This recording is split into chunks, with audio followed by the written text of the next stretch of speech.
கர்நாடகாவில் வங்கிக் கொள்ளையில் ஈடுபட்ட கும்பலை 5 மாதங்களுக்கு பின் போலீசார் கைது செய்து 13 கோடி ரூபாய் மதிப்புள்ள தங்க நகைகளை மீட்டனர்.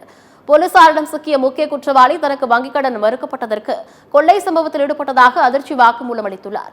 கர்நாடக மாநிலம் தாவனகர மாவட்டத்தில் உள்ள நியமதி கிராமத்தில் தேசியமயமாக்கப்பட்ட வங்கியின் கிளை செயல்பட்டு வருகிறது.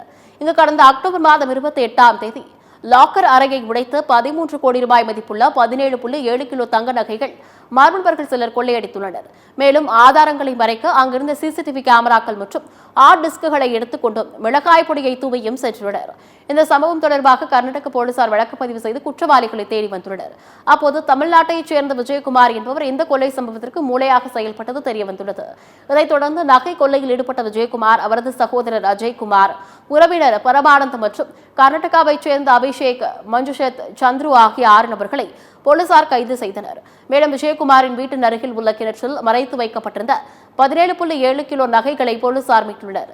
இந்த வங்கிக் கொள்ளை குறித்து வாக்குமூலம் அளித்த விஜயகுமார் கடந்த 2023ஆம் ஆண்டு தனது பேக்கரியை மேம்படுத்துவதற்காக சம்பந்தப்பட்ட வங்கியின் கடன் கேட்டதாகவும் ஆனால் கடன் மறுக்கப்பட்டதாகவும் கூறியுள்ளார். அதனால் விரக்தி அடைந்த விஜயகுமார் 6 மாதங்களாக திட்டம் தீட்டி தனது கூட்டாளிகளுடன் சேர்ந்து இந்த கொள்ளை சம்பவத்தில் ஈடுபட்டதாகவும் தெரிவித்துள்ளார்.